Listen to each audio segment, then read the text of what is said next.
Welcome to American Education FM, everybody. I'm Dr. Sean Brooks. Welcome back, everybody. Okay, here's where I want to start. I just want, I think, people to keep this in mind throughout this episode, and I hope that, you keep this in mind throughout every episode, but it truly is an amazing thing to be awake during this time in our lives. With everything that's going on, and not living in the matrix, and being able to step back, and see every single thing that's taking place, or at least most of the things that we can see taking place, and then understand that there are endless individuals who are not awake, and they have no idea what's going on. And they are aimlessly shuffling through their lives, believing that what they see, what they hear, what they read, what they think is actually real, when it clearly is not. And it's clear to us that it isn't.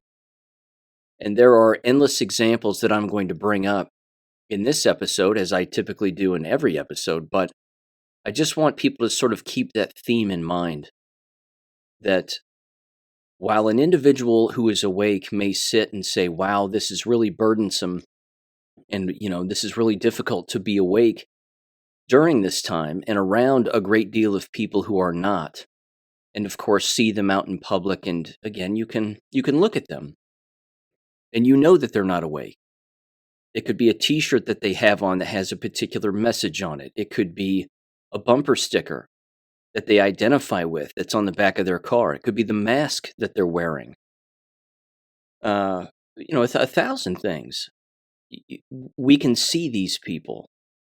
And yes, while it's burdensome to an extent, that feeling of it being a burden goes away rather quickly. And me personally, I just think to myself, wow, how fortunate I am to be awake during all of this and witness this for what it really is.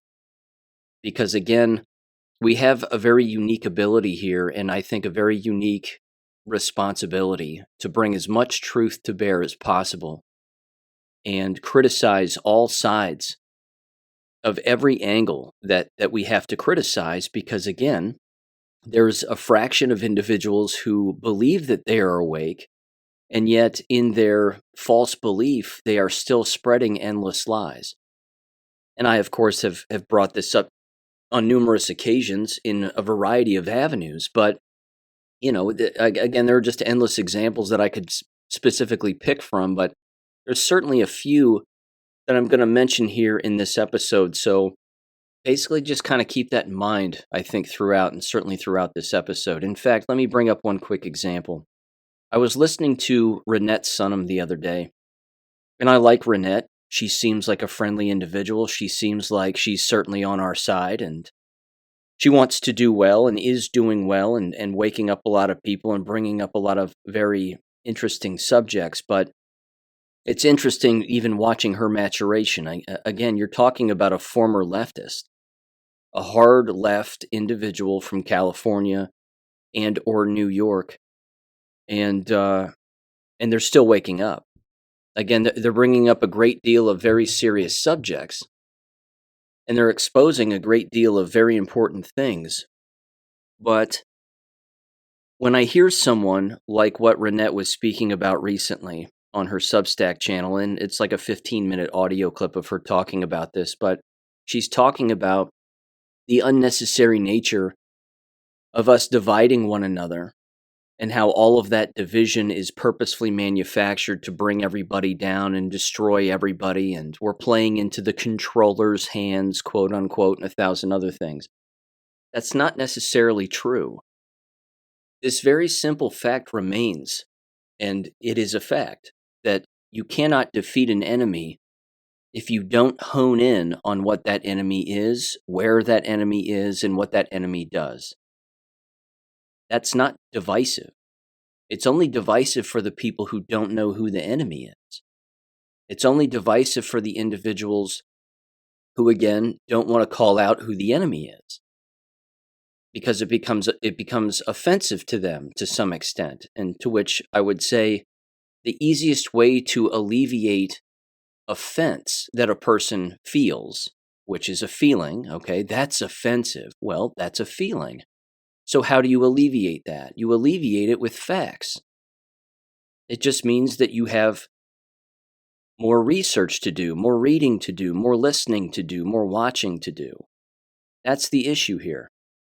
Let me give you, again, one example.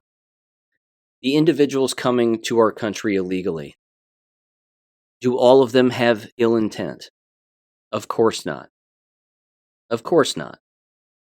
A child who is being pulled by the arm over a fence from one foreign country to another, time after time, that child doesn't have any ill harm or ill intent toward us. Of course not. Are there teenagers or even adults, male or female, who don't have ill intent? Of course there are. There are plenty of individuals, again, who are crossing our border who don't have ill intent toward us. They're in a foreign land. They know that.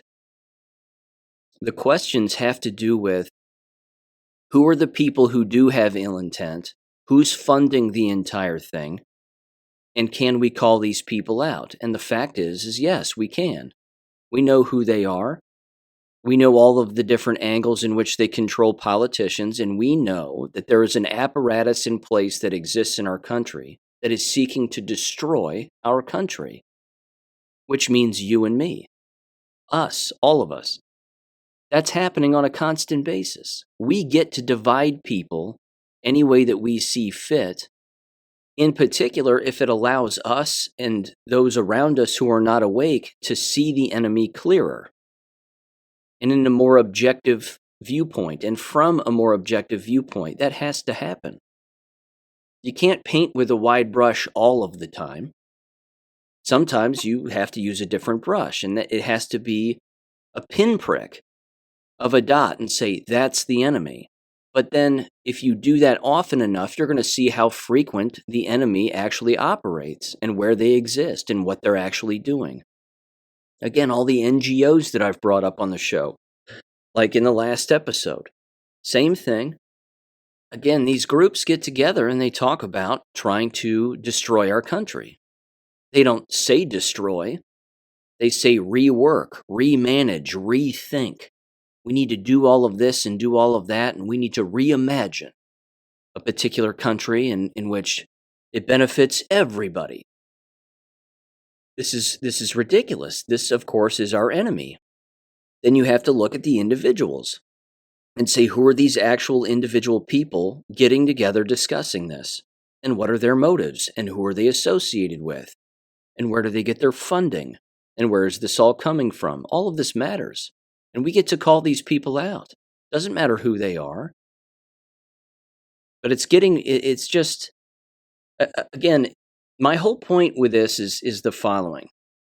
You have to be able to call out your enemy. And it's not divisive to do so, like I said earlier. It's only divisive in the mind of the individual who doesn't know who the real enemy is.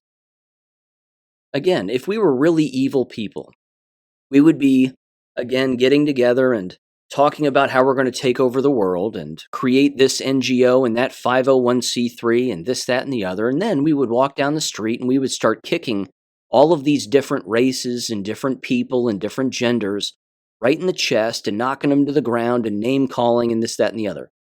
We don't do that. We don't do that. That's not us. That's what our enemy does, though. And us calling out the enemy for doing the things that they do, that's not divisive. That's the truth. And anybody gets to do that, and we get to do that. So I would encourage people, even Renette, I would encourage her to not stop learning and not stop unlearning. And that when a person continues to learn and they bump up against something that gets a little uncomfortable because it starts to shake their comfortable delusion a little too much, and then they back away from it, that's usually the indicator that you need to keep going with that particular subject. That's a wall that you need to break through. Again, bringing up Renette Sunham, I'll give you an example. She wrote a Substack not that long ago about how she started watching Europa: The Last Battle. Well, she openly stated in that Substack article that she didn't finish it. that she only got like 1 or 2 episodes in. Well, she's not done yet, is she? I mean, she's not finished yet. She has more learning to do.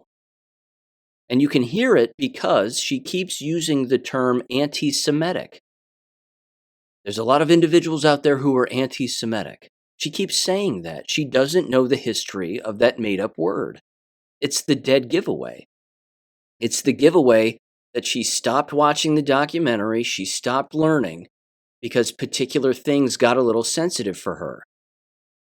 Well, again, that's the wall that you have to break through. You have to get through that feeling of being uncomfortable. And it's only uncomfortable, again, and it has been for many of us, of course, over the years, if not decades. It's only uncomfortable because we're butting up against the very thing that we've all believed, even though that thing that we've believed isn't real. We're bumping up against the lie that we've been told and the misleading that's been taking place. Again, let me give you another example, a recent one. This was going to be the first thing I brought up, and it ties right in. The whole moon landing thing this past week. Did you catch any of this nonsense? I mean, I can't believe that there are people that still believe this. In fact, it's a good thing, is that you can see how many people know that it's fake and that it's always been fake. In fact, when again, if you're unaware, we actually landed on the moon, so they say. Of course, we didn't. It's fake. But there was a story about it last Thursday that some, lunar rover landed on the moon for the first time since God knows when, and blah, blah, blah. It's a couple of NPC fat boys sitting inside of this room, and they're clapping their hands a little bit and fist pumping and going, yeah, we did it. And I'm going, I've seen better graphics in a PlayStation 5 video game than what I just saw on this screen. And then, of course, it's absolutely hilarious because if it were real, which it's not, who took the footage on the surface of the moon? Why is it that we're watching this thing, shoot down and then land on the moon? And then we're just supposed to believe it because why? Because the news station told us.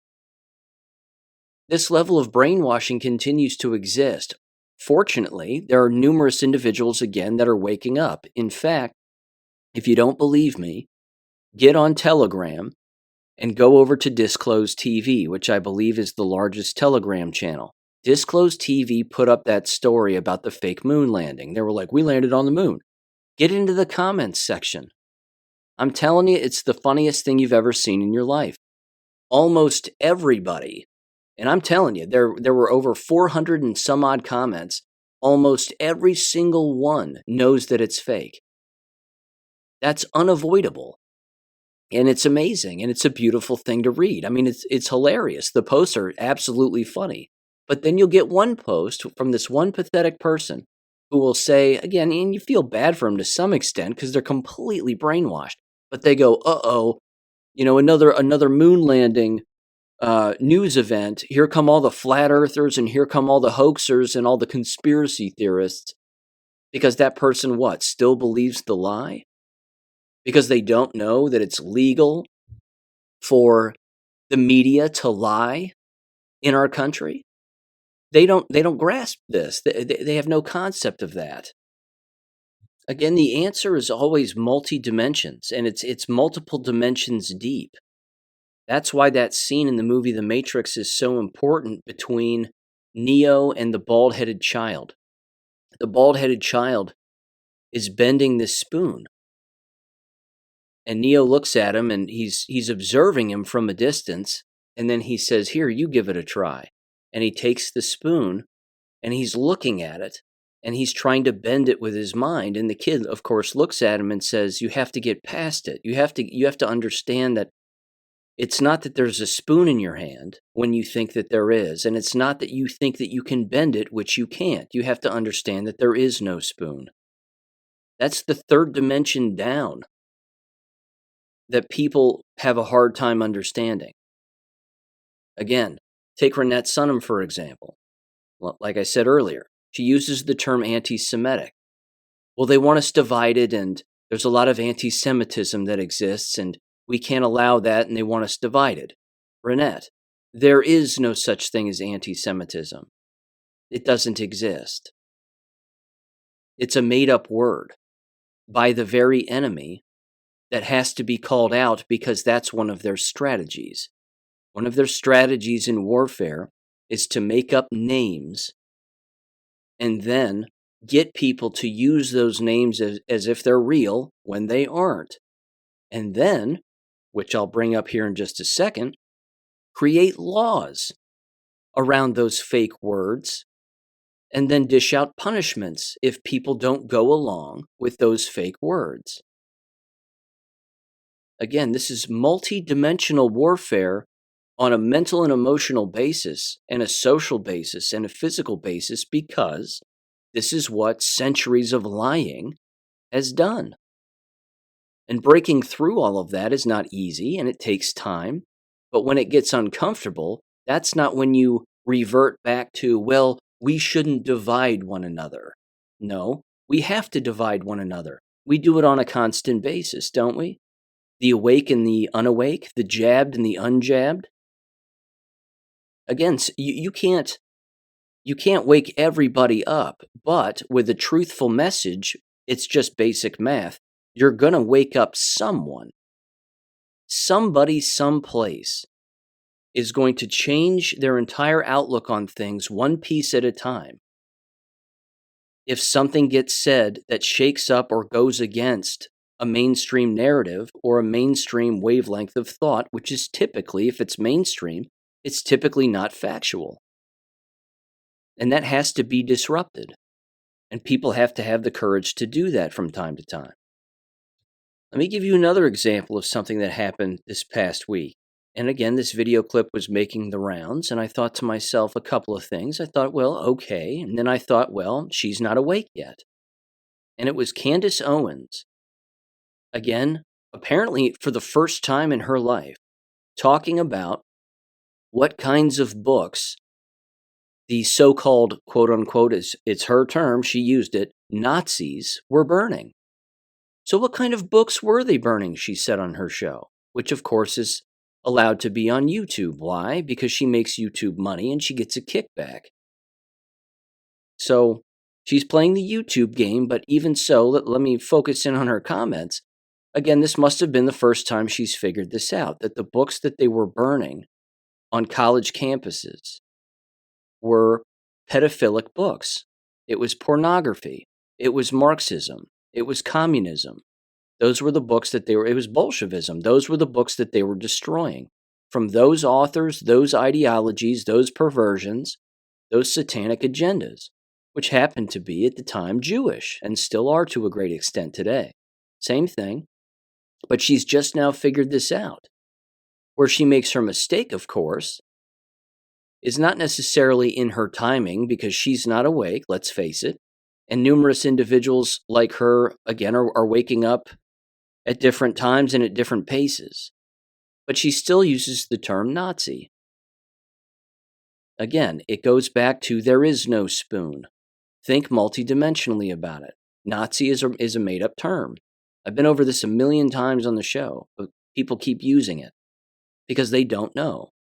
It's the dead giveaway again that they're not awake. It's a derogatory term. No one in Germany called themselves Nazis. They didn't do it.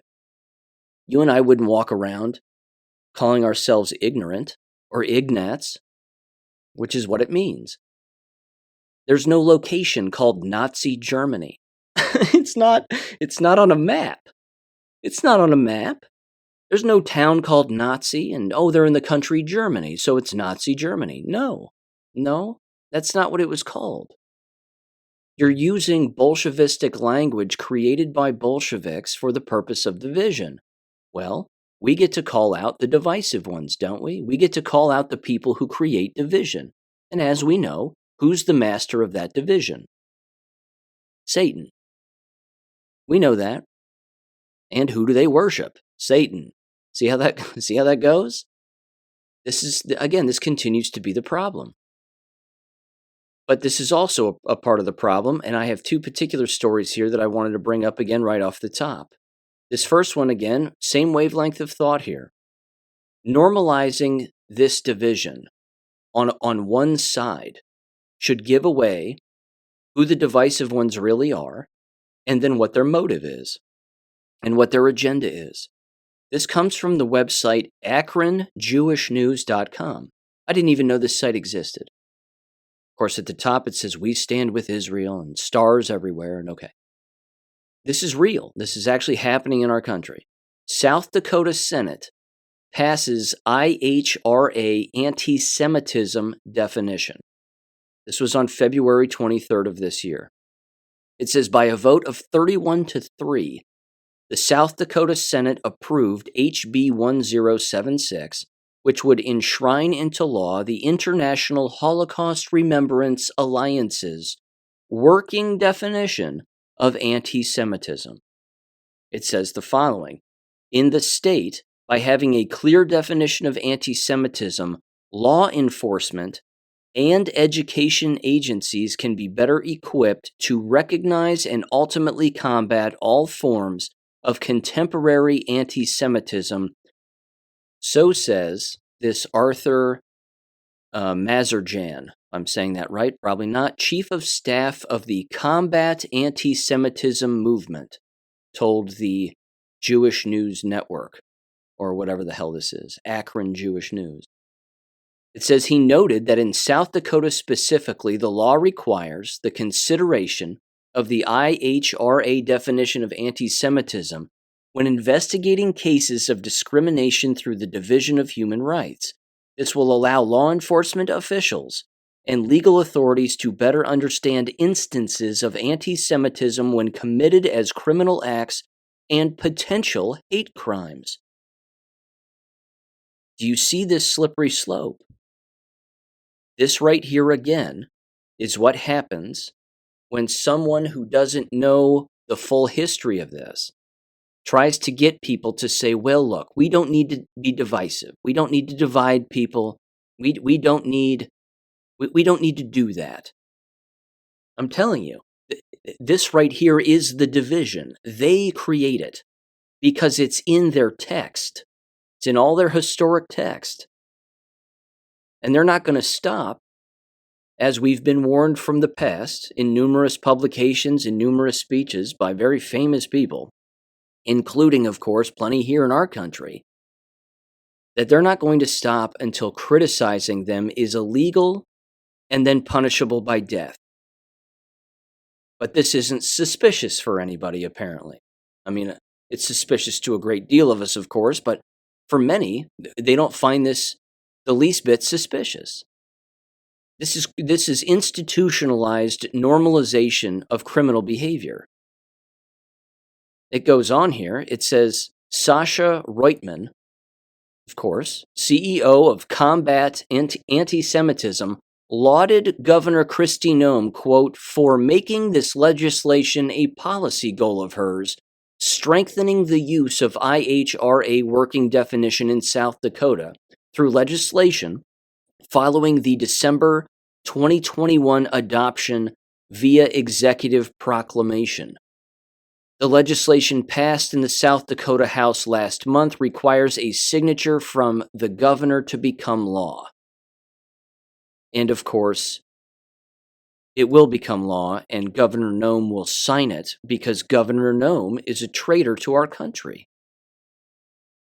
So they get to criticize us, but we don't get to criticize them. And if it just so happens that one of them ends up dead, a Jewish individual ends up dead, well, then it's a hate crime. But remember, if a white person dies, it's not a hate crime. It's looked at completely differently. And me bringing that up isn't divisive. Me bringing that up is a fact. That's a real thing. Let me give you another example. I was going to save this for later, but I'll bring it up now. You may recall the name Taylor Lorenz. Taylor Lorenz is a female employee of the Washington Post. Very famously, again, she was out there crying for one reason or another on camera and filming herself being upset because either she temporarily lost her job or whatever it was. Either way, or getting attacked online by people because she's a lunatic. She actually sat down at a table outside of this restaurant with Chaya Rachik, who is the Libs of TikTok gal. I'm telling you, if you watch this interview, which I will link below, okay? I put it out on Gab, and I basically just said, good luck, this is really going to make your head hurt, because it does. These two individuals, again, don't know what they're talking about. Neither one of them do. Again, Libs of TikTok just recently woke up to some extent during the 2020 stuff, and she recognized that what was happening was wrong. Whereas Taylor Lorenz, of course, was writing about how everything that was taking place and all the totalitarianism that was going on was completely just and had to exist, because of COVID, quote unquote, and the pandemic. Now, Taylor Lorenz is wearing a mask during this interview. And as you might expect, you can see it in her face and in her eyes that this woman has lost the plot if she ever even had it. She's multiple jabbed at least 3 times. I'm shocked she's alive. She has AIDS. She doesn't know it. She's breathing heavily into this mask. Her eyes are getting bigger and bigger and bigger. It's like she's filling up like a balloon as she's talking with Chaya Rachik. And Chaya Rachik, again, doesn't know everything that she's talking about. It really is this very interesting, I would say this. It's a case study in watching two individuals who both believe that they are awake, when in fact neither one of them is. Neither one of them is awake. Again, there is no spoon. They're both there staring at spoons trying to bend them. There is no spoon. You're both wrong. They actually go back and forth about Uvalde, Texas. I found this particular part of the interview rather interesting. It was comical because Taylor Lorenz attacks Chaya Rachik for saying that the Uvalde shooter and murderer was a tranny. Now, again, there is no spoon. There was no shooting. There was no tranny. That's it. There was an online picture of them dressed like a girl. That popped up immediately. So now you, again, in this useless conversation between these two dimwits, you have Taylor Lorenz trying to get Chaya Rachik to apologize for calling a murderer, so they both think. You following me here? They both think that this person was an actual murderer of children and staff member. Apologize for calling them a tranny, when in fact they're not a tranny and you need to take that back. And then Chaya Rachik goes back and says, well, Twitter community noted me on that comment, so it's been community noted, so, it's not real and that's fine. So now we're relying on Twitter to tell us the truth.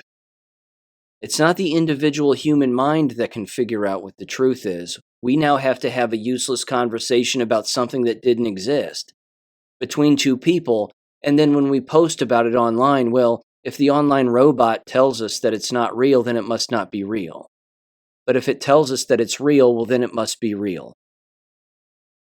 You see the state of confusion here in our entire country and on the entire world?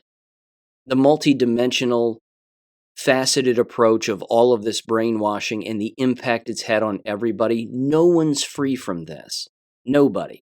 We've all been victimized by it. The only difference is who wakes up and who doesn't. Again, very famously last week, yet again, bringing it back to this real quickly.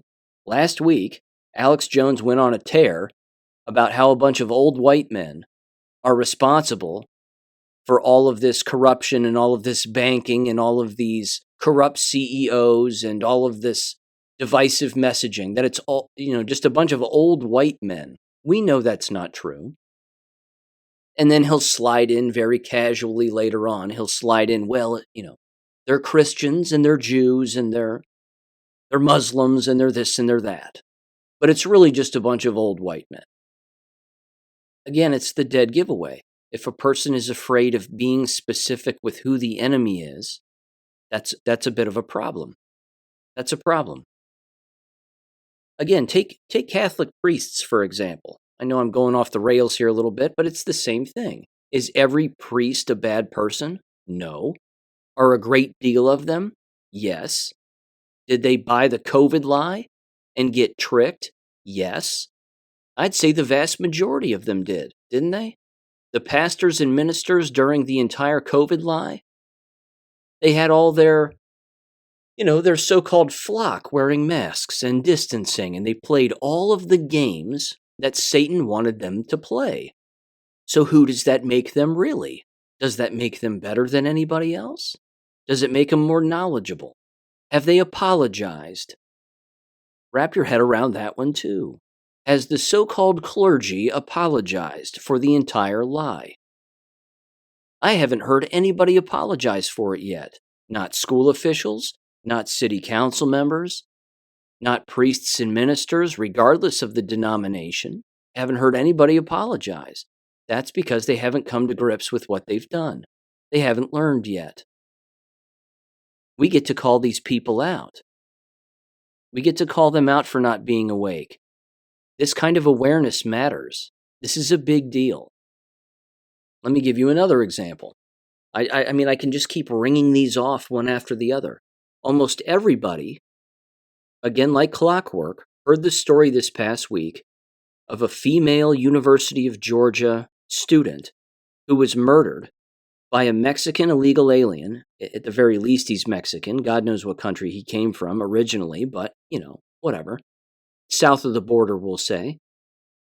But the thing to keep in mind, again, is that first of all, and I'm going to spend just a second on this particular story, but first of all, people have to understand that illegal aliens kill American citizens all of the time. Again, murder happens constantly in the United States. But the news will cherry pick a particular story in a particular location and then elicit a response and 1,000 other things. I think that from that unfortunate event, and I wouldn't wish, of course, I wouldn't wish that on anybody, but there's a lesson that needs to be learned here. And again, it's a lesson I've brought up numerous times, and you can probably figure out where I'm going with this, and it has to do with vigilance.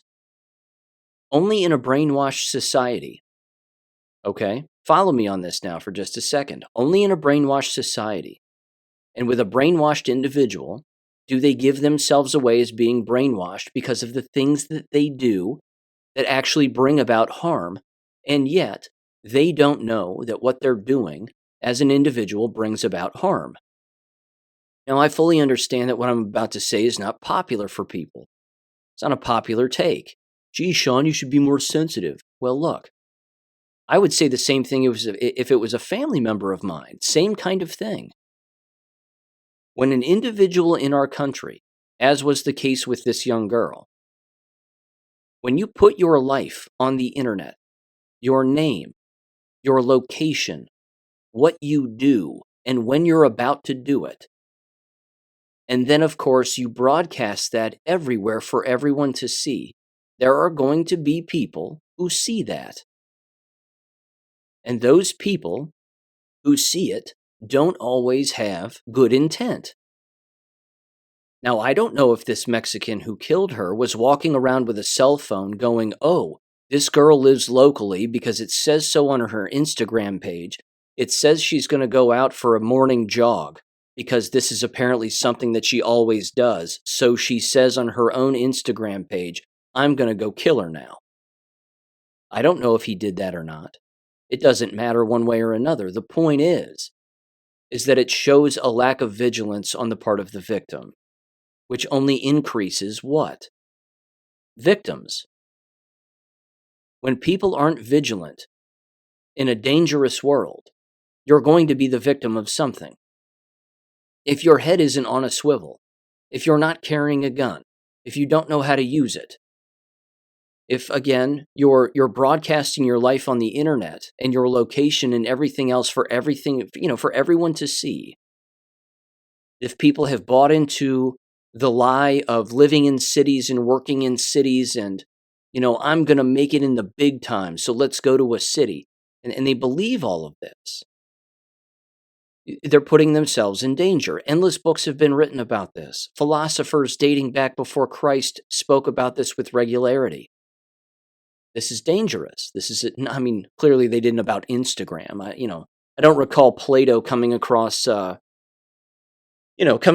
Plato's writings on the dangers of Instagram. But you get what I'm saying, is that this entire landscape is a dangerous one, and when a victim like that emerges in a situation like when she found herself in, which we know she didn't ask for it, no one asked to be killed. Well, they do in Canada, but you get, euthanasia and all, you get what I'm saying. But either way, she didn't ask for it, but it shows a level of naivete that cannot be ignored. That has to be addressed in all of this, or else no lesson is being learned. Now, I've heard individuals also say this. They say, well, Sean, we should be able to put whatever we want on the internet, and we should be able to walk around freely, and we should be able to tell people what we do for fun and give away our location if we want to, and we should be able to live in this society. As it turns out, should be isn't reality, is it? We really don't get to do that in the world that we live in. Clearly, the naive individuals do this with regularity.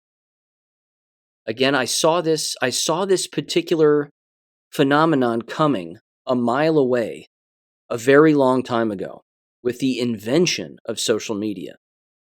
I was writing papers about its danger among youth and adults, that it was sucking people in this vortex and in this world that would give them a false sense of security and a false sense of importance. And frankly, as I've brought up and written about in my books before, a sense of vanity and exhibitionism and voyeurism that is clearly not good, because none of those things are good qualities. But this again, like I've said before, there's two kinds of people on social media. You have individuals who want to educate and wake people up on one hand, and then on the other, you have vain individuals consistently taking pictures of themselves, saying, look what I'm doing, look where I'm going. No one gives a shit. No one really cares. But yet here they are doing this, and while they're doing that, they're not even paying attention to their immediate surroundings. Again, I'm not saying that anybody deserves to die because they're not paying attention. That's not what I'm saying. Everybody should be free to, again, go for a jog on a college campus or around a college campus early in the morning if they choose to do so. But if your head's not on a swivel and you're not carrying a gun and you don't know about the world you live in, I've brought it up before, and it's called cumulative risk. I have to slow down my word here when I say that in my brain. Cumulative risk. You're accumulating risk with each and every individual thing that you do that is further away from reality. I'm on Instagram. Here's what I dressed like today. Here's a picture of me. In a couple hours, I'm going to go over here, and I'm going to be by myself, and I'm going to do this, blah, blah, blah. There's always people out there that want to hurt people. And the easiest people to hurt are the people who don't know their surroundings. I remember watching this a while back. It wasn't that long ago, but it was a guy who was either a police officer, very well trained, whatever he was, or he was a former criminal. That could have been it. I think he was a former criminal.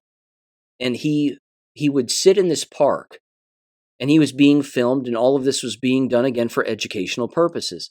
And an individual would walk past him, and he would look into the camera, and he would say, do you see that person right there? And the camera would pan over, and they'd look at the individual, and they'd say, I can take that person's wallet, and I can assault that person right now, no problem. And they can't get away from me. Then the person behind the camera says, why? Why? Like, what is it about the person that gives them away? He looks at him and he says, see the shoes they're wearing? They're wearing flip-flops. They're walking around wearing flip-flops, which means they're not going to run. They're probably going to trip. They're going to fall. They're wearing a skirt. They have a purse. It's not wrapped around them. It's just hanging off of their arm. I can do basically whatever I want to that person. And I know that they're not carrying a gun and that they don't have a knife on them. And that, again, the likelihood of them overpowering me based on their size, their stature, and the fact that they're not paying attention to anything around them and staring at their cell phone, that's my victim. That's my next victim. And then another person walks past who exemplifies the exact opposite of that particular individual. They were wearing laced-up tennis shoes. Their head was up. Their shoulders were back. They were surveying their entire surroundings. They were looking around them. Their head was on a swivel. They had a coat on. So the guy goes, this person would be a little harder to victimize. They have running shoes on. They look athletic. They look like they're faster. They have a coat. They could have a gun underneath that coat. Their head is on a swivel. Their shoulders are back. They're paying attention. They're not looking at a cell phone. They're moving briskly. If I was to come up to them and maybe even get my hands on them, I don't know what's going to happen next. So that's not going to be my target. You see, I mean, people make videos about this kind of stuff all of the time. And unfortunately, again, in her case and in numerous other cases regarding, again, that female Georgia student, University of Georgia student, it shows a lack of awareness among the parents because the parents aren't teaching her about being vigilant. Now, I know someone would say, well, Sean, you can't carry a gun on a college campus. Of course you can. I understand it depends on the state. I fully get it, but you can in Georgia. And again, were they below the age of 21? Yeah, they were, which is, again, unfortunate. So they're not going to walk around with a pistol. But with that aside for a second, again, they're still not paying attention to their surroundings. They still believe, again, these false beliefs of, I'm on a college campus. Everybody here is, exists here to have fun. Everything is going to be safe. Nothing bad's ever going to happen to me. I mean, even those thoughts don't necessarily enter their mind because that's how far away and removed from reality they actually are. Again, let me give you another example, and it's, again, specifically has to do with her. And I'm not making fun of this departed individual. That's not what I'm doing. I'm simply trying to highlight the numerous different characteristics that exist within a singular individual and where the real lessons can be learned on whether or not said individual, or any individual for that matter, is awake or not. This was a nurse. This was a studying nurse at a major university. Was this person jabbed? Probably. They'd have to be. They would have to be COVID jabbed. Because again, to be a nurse, you have to be. Don't you? Isn't that still a thing? Yes, it's possible she filled out an exemption. Again, I'm not trying to hone in on her jab status. I'm simply saying what an odd profession to pick for someone who, again, would be awake. Wanting to be a nurse in this day and age is for people who are dead asleep and don't know what's going on. Again, some would say even attending a college campus is an indication that an individual is not awake and has no idea what's going on. That's not always the case, though. We know a lot of individuals who go to college and they're awake and they know the dangers and they stay away from them and they play the game and fill out the exemptions so they don't have to be victimized and 1,000 other things. But there's just numerous characteristics and numerous red flags and indicators that give away that a person is not paying attention to the world we live in. That has consequences. It always has consequences. Let me give you another one here. Moving away from her. And again, rest in peace. I mean, horrible situation. She's not the only one. That's happened numerous times with lots of people, which is remarkably unfortunate. And again, they're coming at the hands of illegal aliens these days, a little more frequently. So again, not good. But there's this too, and this has to be brought up because it's right in the same vein.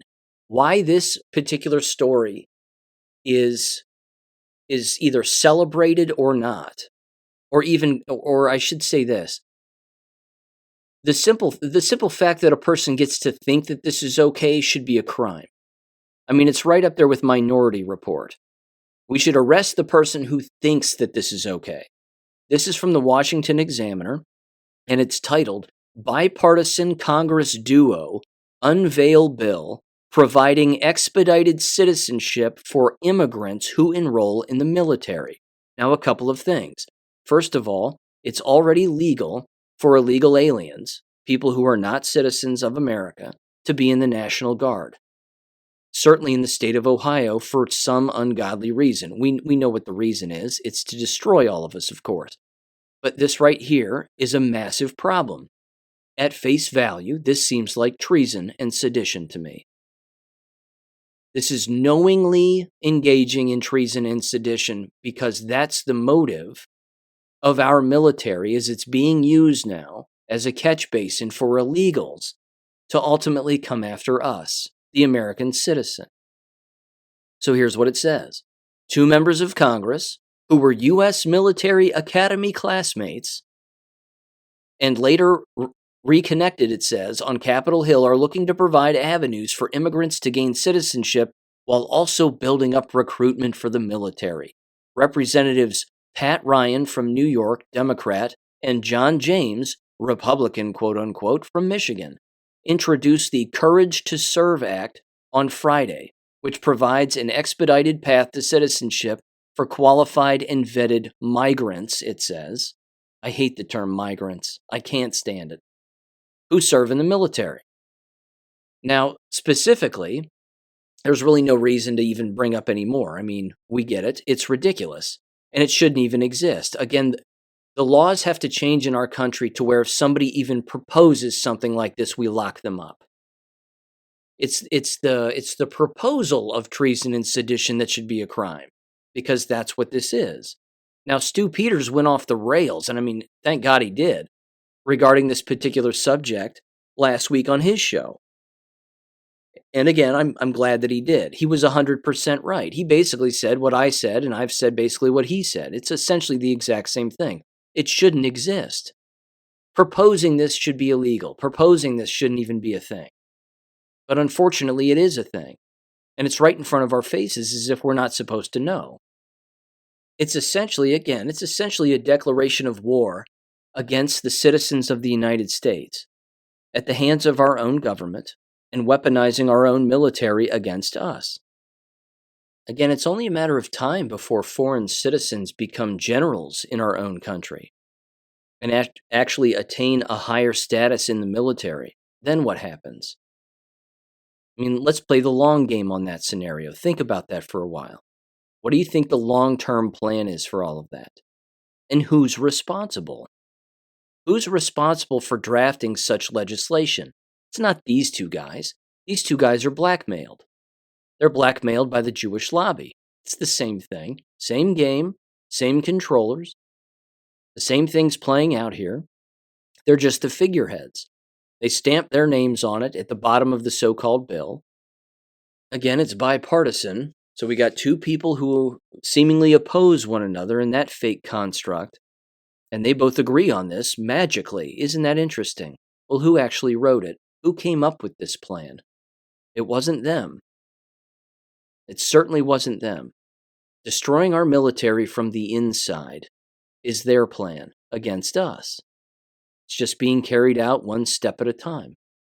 We get to call this out. We get to create some division in thought and then division in action. Again, anybody gullible enough to believe the left-right paradigm in this day and age, they're beyond saving. They're beyond saving. There's right and there's wrong. There's living in peace, of course, and then there's creating treason and division within our own country, which, of course, you would think would be treasonous to some extent, certainly in this case. Which kind of leads me to this now. I don't know how much of a segue there is to this, but the CPAC conference took place this last week, and I'll fully state it here. I didn't listen to it at all. I didn't watch any of it. I have in the past just to gauge what these, what the so-called good guys, and they're not, but what they claim to be thinking or discussing or talking about. What I can tell you is that I'm certain that it's not attended by nearly as many people as it used to be. It's not nearly popular the way that maybe it used to be, certainly among so-called conservatives. People are starting to see right through all of this nonsense.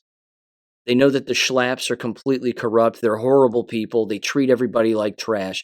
I mean, people are learning about this. What I wish would happen is that President Trump wouldn't show up and speak anymore at these things. These CPAC conferences are gross. I will say this, however. The president of El Salvador gave one hell of a speech, and I did listen to it. And this guy knows who the enemy is. He said every buzzword or identifying word that you could possibly say instead of saying Jewish. He said it time and time again. I don't even think I can go through all of them. He said bankers, globalists, money controllers, money lenders, mafia. I mean, he rang off every conceivable term that you could possibly imagine that is actually Jewish controllers. It was astounding. So he knows who the enemy is. He knows who was embedded in El Salvador. And again, when you think of Mexican cartels or drug cartels or these cartels in whatever country they exist in, people again don't think multidimensionally and think about who lends them the money or who owns their property or who collects the taxes. I mean, that's again the Jewish lobby. It's the same thing. But this guy, this president, again, his name has slipped my mind. My apologies. I could look it up, but the dude's based. This is the guy who, again, rounded up every single criminal, for the most part, and all the MS-13 gang members and everybody else in their country, and he's imprisoned them. I would make one suggestion: he should execute them, all of them.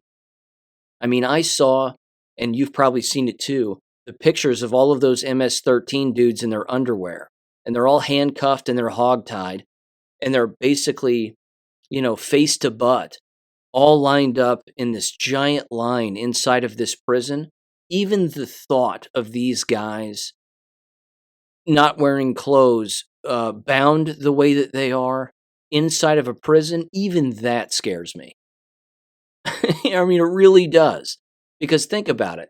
In our country, all it takes, at least this is the way it works here, in our country, all it takes is one person behind the Oval Office desk to sign on a piece of paper, and then a criminal gets out of jail. Donald Trump's done it. Barack Obama's done it. George Bush has done it.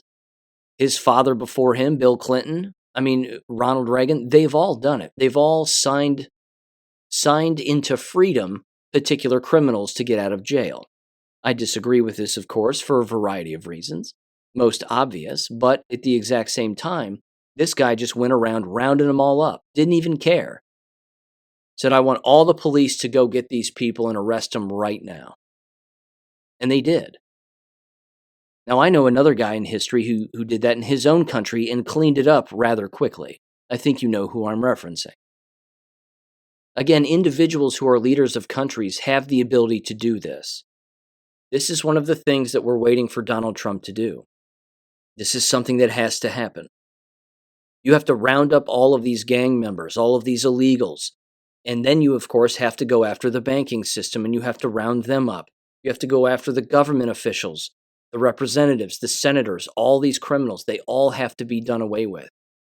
And I'm telling you, I understand that there are resignations taking place, and I understand that there are things going on behind the scenes that we can't comprehend and that we're maybe not supposed to know about, although much of it we can interpret and we can certainly investigate.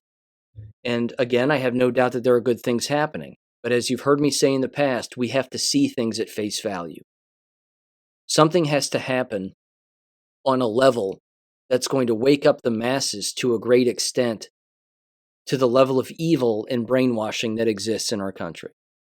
We have to physically see it. That has to happen.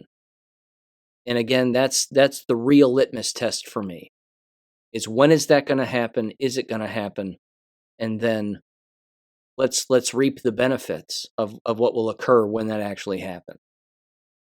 Here's another thing too, of course, which you've heard me say has to change, and it has to be something that we visibly see change, which of course is voting and the way that we conduct voting in our country.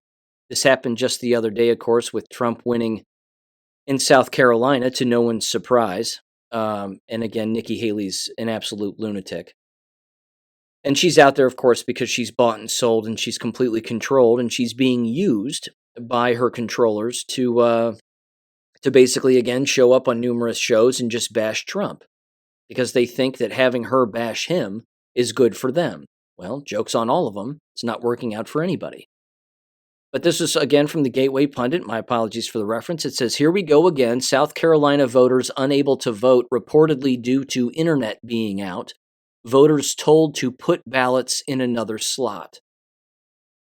So there's things changing there. Things happening. People can't vote. Things aren't plugged into the walls properly. Again, the internet existing as a result of course, the screening taking place and the actual voting taking place. I mean, they have to be hooked up to the internet. We know that. They are hooked up to the internet. I took pictures of it when I voted the last time. Same thing. You see all the Ethernet cords running to it because, again, it uploads it all onto a thumb drive and it uploads it onto the individual's computer to verify that you, in fact, voted. But if that all goes down and they pull another Kerry Lake kind of scenario where, again, they say, well, just put your ballot in this magical bin and then we'll count it later. You know, I've said this on the show. This is going to be the thing that happens on November 5th. This is going to be one of those things. The old whoopsie, it's not plugged into the wall properly, and oops, our technology is down. Just go ahead and give us your ballot or, take this paper ballot, and oops, we're out of paper ballots. So I guess you're just going to have to wait here while we get some, and chaos. Then you're just going to have chaos. You're going to have lines of people who can't vote on voting day. Chaos. I think it's coming. It's going to come. Again, some places it's going to run smoothly, and then in other places, absolutely not. And this, hopefully, again, this has to be one of the things that we see. We have to hear about people being arrested in towns and cities for knowingly engaging in voter fraud. Think about what happened again in Maricopa County 2 years ago. Honest to God. No one's been arrested for this yet. No one's been arrested. The evidence couldn't be clearer. What was it? Something like 60% plus of their voting machines and their tabulation machines all went down throughout the course of the day. I'm sure it was a complete accident, just a coincidence that it happened that day. Everything was fine beforehand for the most part. Yeah, the primary got a little jacked up, but whatever. Again, people are guilty of very serious crimes, and a lack of accountability is always the perpetual problem that perpetuates problems. We have to see things change around here. We have to see it. And who cares if it hurts people's feelings? And who cares if people are offended? The law is the law, and we got to get back to that. Okay. Education stuff. Again, you talk about chaos. Get a load of this, and I'm going to play some audio here. Chicago Board of Education votes unanimously to remove resource officers from city schools. Now, this was an interesting article, and I'm going to kind of do my best to summarize it a little bit. The officers themselves don't necessarily want to leave these schools. And apparently, the Chicago public schools have basically allowed, at least this is my interpretation of it, they've allowed this to be a decision that is left to the actual building principals. That if the building principals want an armed SRO on their school campus, then they get to have them. But what's the one thing that they apparently all want? And keep in mind, it's even students themselves who are protesting to actually have resource officers removed from the schools themselves. What do the students want? The students want restorative justice practices. That's right. They want the very failed thing that doesn't work at all, that I've brought up at length on this show. They want that in place of school resource officers who are armed, who can swoop in very quickly and stop a particular illegal activity from happening and, of course, arrest someone because it's visibly obvious that they've engaged in a crime. In Chicago, in their public school system. Again, this is also what happens when you have the inmates running the asylum and you actually give any credence to what a student says and you care about what they think and how the building should be run. It's also the dead giveaway again when, as you've heard me say again regarding Brockton, Massachusetts, same kind of thing. When you propose the existence of a committee and you want children in that school district to sit on that committee, you're a fool. And you're asking for endless problems. No adult should be asking a child what they think about how to run a business, a multi-million-dollar business. It's absurd. But here's the local channels, ABC Channel 7 out of Chicago news report on this from YouTube. Give this a listen in 3, 2, 1. A shift for Chicago Public Schools. Today, the Board of Education approves a plan to remove school resource officers in the schools. So the policy work will start now over the next 2 months with the goal of having a policy for the board to review and approve by June of this year. Late today, board members voted on the whole school safety plan they say was years in the making. We are investing in these schools, and they will have the opportunity to decide how to use those funds. The resolution had been debated today and in previous days. The first public comment today from an Austin man so concerned with the plan to remove SROs and a limited time to speak, the board called for an emergency recess. Dwayne Truss shared more of his comments with journalists during the recess. Mayor Johnson said that he's going to respect the rights of local school council, and then I guess the left said, no, get those officers out of the school. And it's like, what sense does that make? More than a dozen elected officials also shared their views, both in support and opposition of the plan. The blood is going to be on your hands if something happens to some kids or some teacher or some crazy parent in a parking lot at dismissal time. A call to pull police from Chicago Public Schools was heard in 2020 after the death of George Floyd, with youth-led protests about police brutality. Today, a rally before the board meeting, those who support this new way to keep students and staff safe without SROs and redirecting money to support and programs for students. It's so important for me to speak up because if I'm not able to speak up for my youth, they're not going to have the power to speak up. So somebody needs to set the example. So I'm going to set the example for my youth to be able to speak up. We're told over the next few months, a plan will be developed to help those schools that have armed police officers on their campuses. Currently, 39 Chicago public schools have SROs. George Floyd. You see what happens with lying? This is the point I made earlier. Same point. This is what happens with lying. And when lies are believed, they lead to policy. And it leads to policy implementation and policy change, all based on a lie. I'm absolutely shocked that people continue to send their children to school environments. I'm completely shocked. However, it's the indicator. It's the indicator that they're not awake, they're not aware, that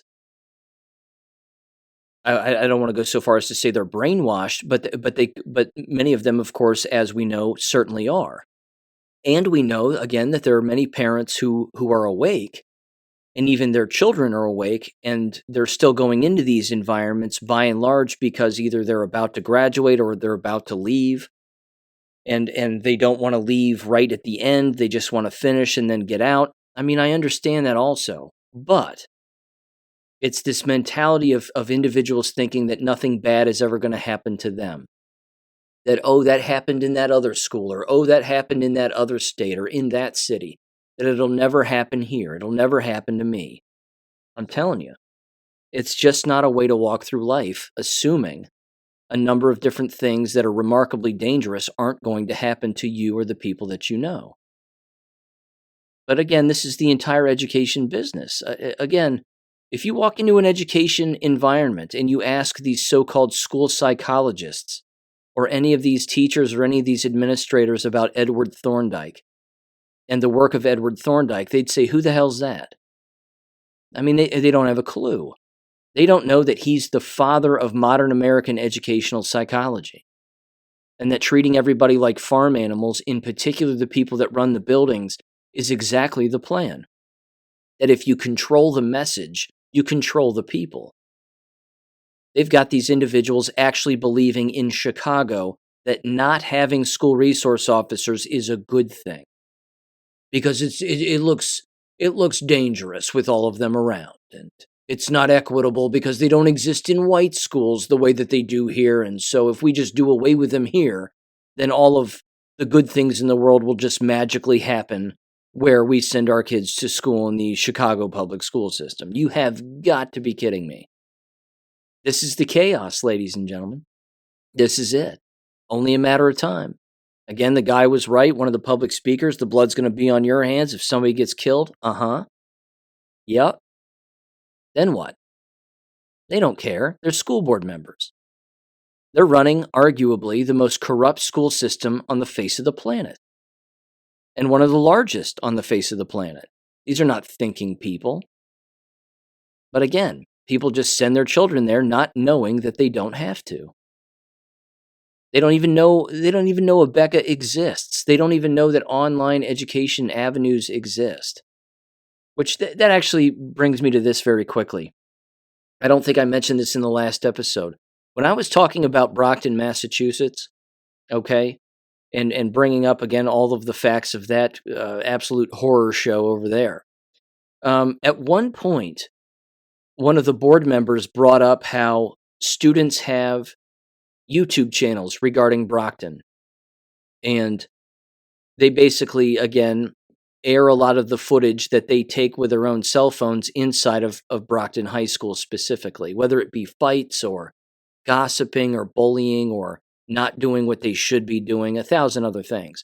I actually got online and I watched one of these student-created YouTube videos. Student, I use that loosely. From inside of Brockton High School. It is as bad as you would think. And I'm going to do my best to summarize this because it was maybe like a 20-minute long video. It is, and it exemplifies the brainwashing and everything, of course, that is wrong with society, all basically in one video. Taken by, of course, a brainwashed youth, a brainwashed black individual who is inside of this building. At no point, except for, I would say very briefly, is there a single white student on film. And inside of the building where this video is being taken, if you can imagine this, it's being taken in 2 staircases that are on opposite ends of a series of lockers.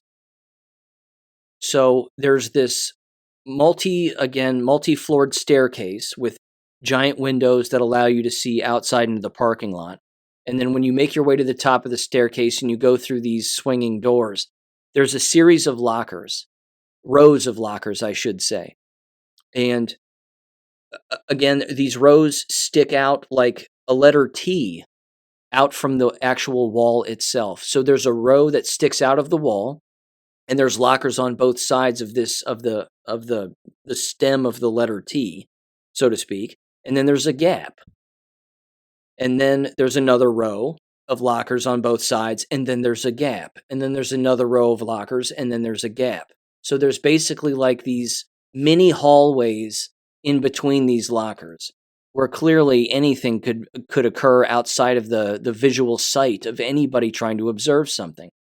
At one point in this video, well, actually, all you see throughout the entire video are these black and Mexican and mixed race students picking on each other. They're all bullying one another. They're stealing each other's property and then running away with it and filming it and laughing. And then they get it back and then they high five. And then they're, doing what they can to not be physically touched and not make fun of one another. And then they're physically touching and making fun of one another. It really is a psychopathic environment among these individuals. Remarkably dangerous. And then at one point, well, it's remarkably dangerous from a developmental standpoint because these kids are just nuts. But at one particular point, there's what looks like kind of a Mexican-looking guy, and he's got a security badge on him, or like a security vest, and it says security on the back, and he's got a lanyard and a walkie-talkie, and he walks past these students who are sitting in the staircase not doing anything other than all the other things that I just described. And, he high-fives them, and they're like, yeah, and he high-fives a couple more, and then he walks past them all. Again, that's part of the problem. They, of course, have a personnel problem. And as brought up earlier, too, with their cell phone policy, good luck taking that cell phone from that student who has himself a nice Brockton High School YouTube channel where it's just a bunch of wannabe gangster nonsense. And all they're doing is acting tough and taking footage of each other's tennis shoes and asking everybody how much they paid for them. Well, I paid $300 for these. I paid $400 for these. I paid $500 for these. It's just useless. It's useless. Again, these people are supposed to be someplace. They're supposed to be elsewhere in the building. It looked like it was being taken, like the footage was being taken in the middle of the day. It's like, don't you belong somewhere? Isn't there somewhere for you to go? But no one has the courage to talk to these people. I mean, no one has the courage to stand up to any of them. The inmates run the asylum. So what's going to happen in Chicago when you take away the resource officers and you implement restorative practices? You're implementing a method that students know that they can take full advantage of.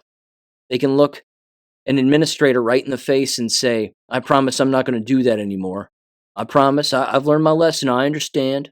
I like restorative practices, I get it. And they go, okay, Jamal, head back to class now. And they go, thank you. And then they turn around and they smirk and they've got their fingers crossed and they walk out and then they're right back to doing what they're doing. These are dangerous environments. National security threat. There was also this one from last week, too.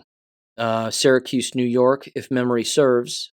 A black female who was 31 years old and the mother of a student in the building entered the school building pretending to be a student for the sole purpose of attacking her child's school teacher, female school teacher. Punched her in the face and in the nose numerous times, broke numerous bones. And again, the teacher is going to have serious long-term problems from a medical standpoint for a very long time. Again, they walked into the building uninterrupted as a 31-year-old black female parent with a hoodie over their head, pretending to be a student, and then again just walked right into the building, walked right into the classroom, and started wailing on this school teacher.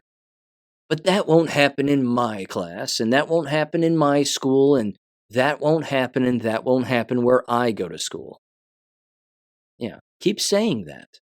Keep saying that. Keep saying those things. You've also, of course, heard me bring up numerous times the complete collapse from a financial standpoint regarding these places, whether they be K-12 schools, universities, you name it. Again, the well is drying up. The candle is being burned at both ends here. Eventually, there's not going to be a candle nor a wick anymore. The writing is certainly on the wall. Another prime example, before this one that I bring up, of course, was one that I brought up last week, having to do with Harvard University, and how everybody has to be at least triple jabbed to even attend. Well, they're all going to be dead. I don't know what else to say. If you have to be triple jabbed to attend a brainwashing institution, wrap your head around that. There won't be a Harvard in the future. There just won't. Now, that doesn't sadden me. I'm glad that there won't be. But that's the long-term plan. That's the long-term plan for most of these places. Here was another one. This was tossed my way last week, again toward the end of last week. Concordia University, latest to announce cuts amid fiscal challenges. Now, what's interesting is out in Oregon, Concordia, by the way, has numerous campuses all across the United States. But their main campus, I believe, in Oregon, shut down in 2020. The whole 2020 kickoff was about all they could handle, and they were done. So this, again, the subtitle for this is Another Milwaukee Area Private College. Cardinal Stritch University closed last year also. It says Concordia University in suburban Milwaukee will likely cut staff in the face of financial instability, quote unquote, according to a spokesperson for the university. University President Eric Ankerberg sent an email to students and staff February 13th saying that the university's campuses in Macon and Ann Arbor, Michigan, if I'm saying that right, must reduce costs to operate substantially. It says Concordia University is taking these necessary steps to continue to fulfill its mission, a statement from the university said. According to the university, property, facilities, and equipment on the campus in Michigan will likely be sold. The statement did not detail how many jobs would be cut. Both universities are a part of the Concordia University System, a nationwide network of colleges and universities that are run independently, but are all affiliated with the Lutheran Church Missouri Synod. I'm saying that right. It says that the two campuses merged in 2013 when Ann Arbor, quote, could not obtain needed cash flow, unquote. Enrollment has grown on average, over the last decade. The suburban Milwaukee campus enrolled 6,274 students during the 22-23 school year compared to 1,359 students in Ann Arbor. Since 2013, enrollment at the Michigan campus has more than doubled. It says the announcement comes after the university staff completed a financial review on February 1st. Concordia's tax forms show that the school has run a deficit in 5 of the last 6 years, ranging from $2 million to $6.3 million. Again, adios. Don't know what else to say. Again, they don't have to replace it with anything, so don't think that they're going to replace it with something. And then again, just save everybody who lives there and works there and goes to school there. That's not the long-term plan. The long-term plan is to crush these places. Because if people don't have the money to send them, then they won't. And if people are awake to what's not being taught or what is being taught on these campuses, then they're not going to send them, which means they're going to go broke again. There's too many scenarios where these places are going broke, and again, the places going broke don't know why they're going broke.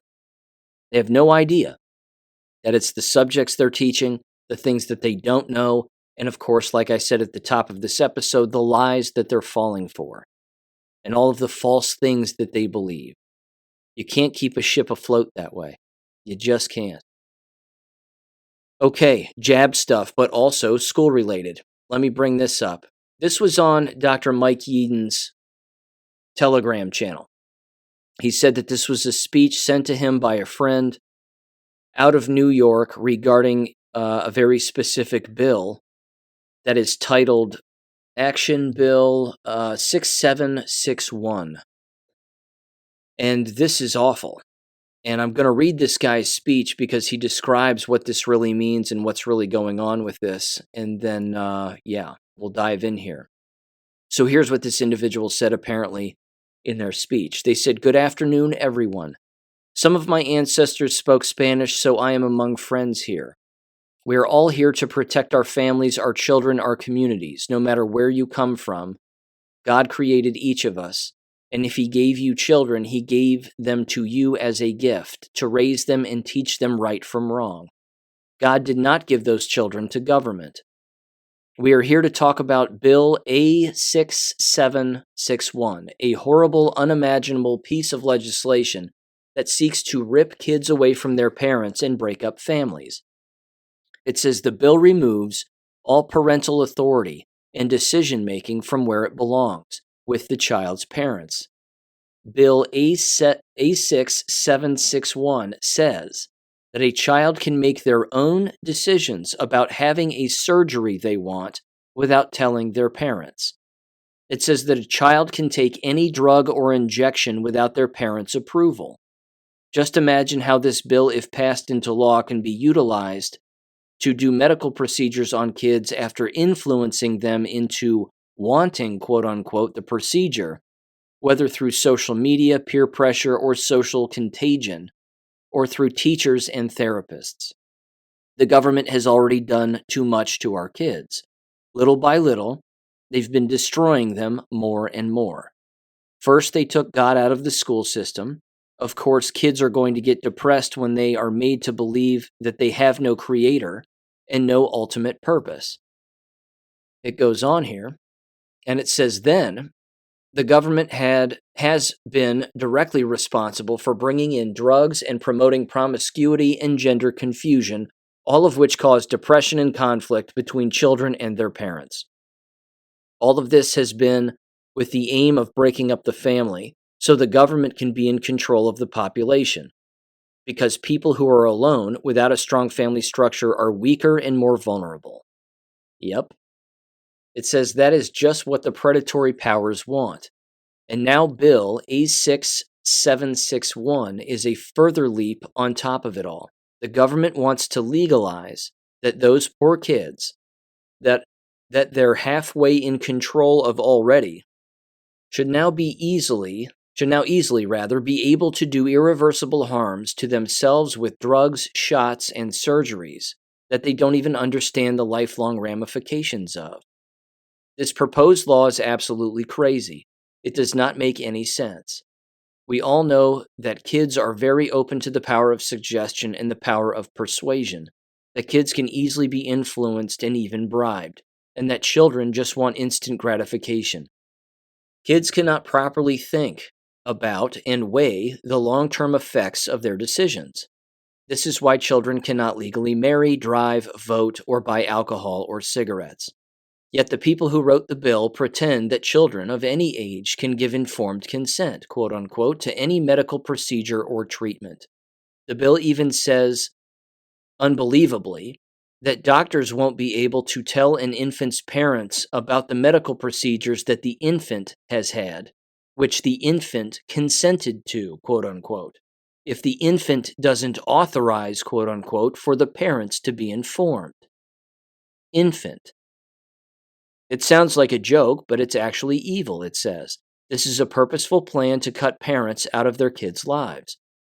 Just imagine how this bill can be abused to medically experiment on our babies without our knowledge, all under the cover of the law. This is criminal. And no, Bill A6761 is not to help homeless kids. That's a lie and a falsehood to deceive you. There's already a law on the books that covers homeless kids. Bill A6761 covers all children! The same bill is meant to harm all children. Bill A6761 is the depths of evil. It is not about helping kids, it's about destroying children and families. Please spread the word and oppose Bill A6761 with everything you've got. God bless you. Unquote. What more proof do people need that they need to pull their children out of these environments? Again, New York is just a testing ground. They do this kind of stuff, and again, like I said earlier, even proposing such a thing should be a crime. The mere proposal of this should be a crime, because what are they proposing? They're proposing murder. That's what they're proposing. They're proposing childhood suicide. They're proposing the manipulation of children to ultimately end up dead or abused by the system or 1,000 other things. This is how deep the corruption goes. School environments are the last places for American children. It's the last place anybody should go. Let me give you another example. This is on one of the chat boards that I pay attention to. It was titled the following: "They really are coming for your children." The poster said the following, quote, "Our kids' private elementary school has 3-day middle school field trips every year, or a 3-day middle school field trip," it said, "to a nature center. The nature center is pretty left with tree huggers and climate commies and whatnot, but most kids just roll their eyes and then go play on the ropes course." It says, "We got an email from the principal recently stating that this year, the middle school would not be participating in the field trip for the first time in 10 years. Apparently, they have inserted woke transgender sessions for the kids to learn about pronouns and gender spectrums and get groomed to be used and abused." It says, aside from the fact that this is really out of place at a nature center retreat, it really shows how insidious and pervasive this evil crap has become. Really proud of the principal for stepping up and rejecting this garbage, unquote. Yeah, good for them. The sad part, of course, is that numerous school principals would go along with it. And they'd say, "Oh, you're doing that? Well, that sounds inclusive. That sounds really equitable. Well, we won't tell everybody that that's what you're going to do because we don't want you to lose participation, so we'll just keep it a secret, and then we'll just field the complaints if there happen to be any, and we'll play dumb and act like we didn't know it was going to happen in the first place, and we'll just send the students there anyway." Nothing good happens at camp. I thought this was a well-known fact. I thought people knew this. You don't send your kids to a camp. Certainly not in this day and age anyway. I mean, they were dangerous when I was a kid. I never went. Our school offered one up. I've told that story before. They offered one up, and I said, no, I'm not going. And what comes out of those camps once they're all done and everybody comes back? There's always some dirty stories about something that took place.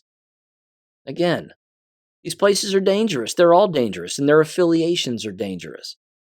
So yeah, good for the principal, and good for, shielding those students and those parents from that particular environment. And hopefully, again, it sounds like they made the parents even aware, which is great, because hopefully the camp just ceases to exist in the future. But good Lord, this is the direction. This is what's going on. So here's what I'm going to do. I'm going to end with this one.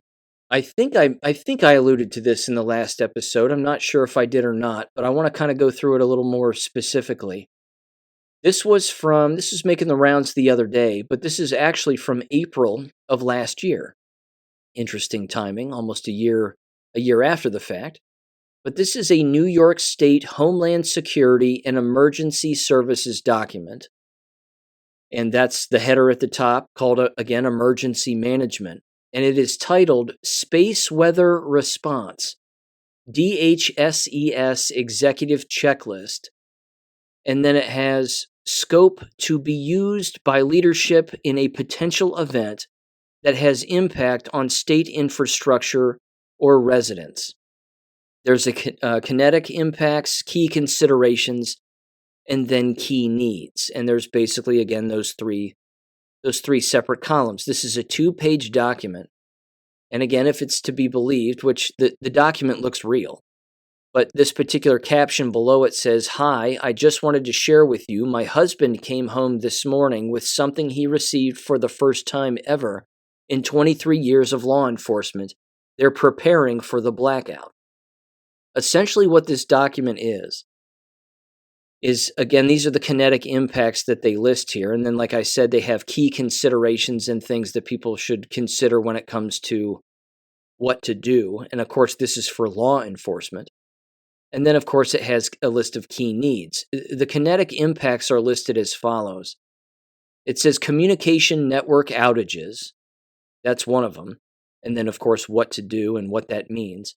Power outages, transportation navigation interruption, healthcare facility service interruptions, food water distribution centers, cascading impacts, and then civil unrest.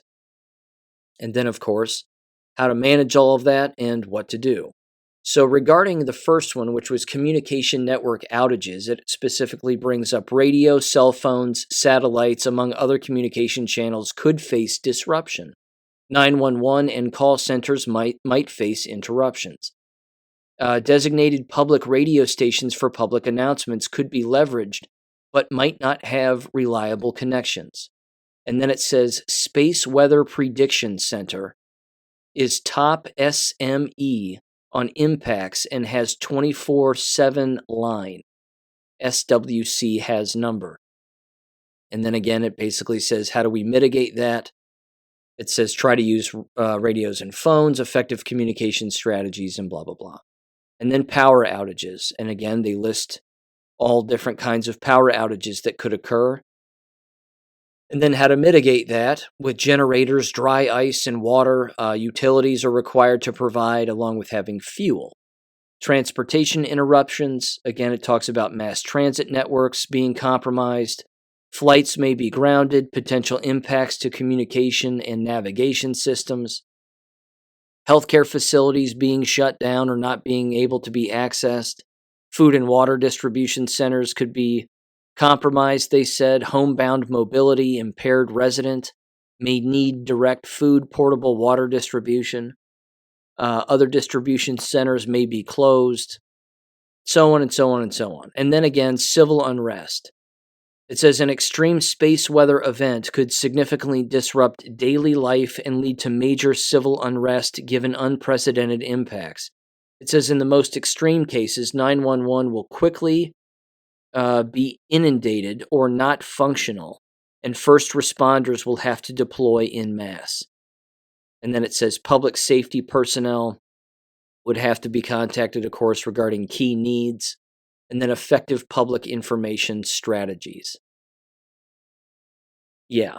Again, this is being given to police officers. This is being given to first responders. There's no way this only went out to this one individual. This went across the board throughout the state of New York a year ago.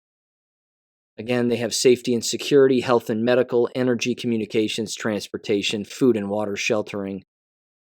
Prepare, activate, respond. A giant checklist of what to do and where to go and how to behave. This is going to get interesting. Again, the agencies associated with this are FEMA, National Weather Service, National Oceanic and Atmospheric Administration, NOAA, U.S. Department of Energy, and the U.S. Department of Transportation. And then, of course, at the top, it's Homeland Security and Emergency Services. So they're prepping for something. That's the whole point here. They're handing this documentation out. This documentation is of course making its way to the internet from good citizens who are taking pictures of it and observing it and letting us know. And then we just have to understand that they've got something planned. And it's going to be interesting timing again with last week's outage, which again I think was not necessarily black hats doing anything wrong. I think it was probably good guys doing something and potentially even warning us of something that might come down the pipe here. So either way, ladies and gentlemen, heads on a swivel as always. Thanks for listening. Lots of info there, and I will catch you on Wednesday. Peace. Thank you for listening to American Education FM. Make sure and check out AmericanEducationFM.com for more information. Take care and God bless.